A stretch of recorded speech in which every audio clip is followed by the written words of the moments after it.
এই যে এই সাইডটার মতো এই সাইডটা কাটতে হইব, হ্যাঁ। এটা ডান পাশ থেকে করতে হইব, ডান পাশ থেকে এই রাউন্ডটা এবং এই রাউন্ডটা, ঠিক আছে, সম্পূর্ণ ডান পাশ থেকে করতে হইব। আর এই রাউন্ডটা গিয়ে বাম পাশ থেকে করতে হইব, ঠিক আছে।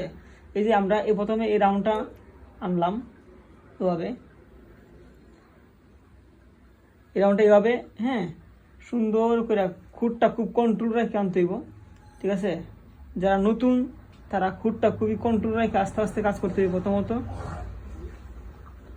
এই যে এইভাবে ধরতে হইব, ধরার পরে এই যে এটা বাড়াইব, এই যে খুঁড়ের সামনের সাইড দিয়া এবং নিচের সাইড দিয়ে এটা বাড়ি করতে হইব, এভাবে ক্লিয়ার করতে হইব, ঠিক আছে। এই যে ঠিক আছে, এই যে এখানে ধরতে হইব, ধরিয়া এটা এই যে নিচের অংশ দিয়ে এটা এইভাবে কাটতে হইব, নিচের অংশ দিয়ে এইভাবে কাটতে হইব, ঠিক আছে।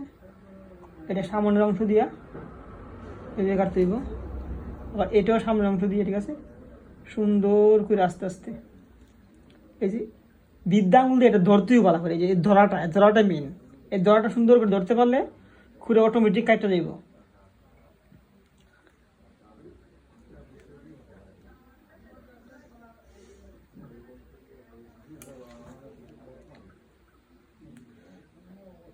এটা এটা কোন পাশ থেকে করলাম, এটা ডাইন পাশ থেকে, ঠিক আছে, ঠিক আছে। মানে দাড়ি রাউন্ড করা, দাড়ি কাটা খেয়েছে, ঠিক আছে, দাড়ি কাট করা খেয়েছে, এটা ডাইন পাশ থেকে হইব, এটা ডাইন পাশ থেকে হইব, এটা ডাইন পাশ থেকে হইব, এটা ডাইন পাশ থেকে হইব, নিচের অংশ ডাইন পাশ থেকে হইব। শুধু কি হইব, এই অংশটা বাম পাশে কি হইব, ঠিক আছে।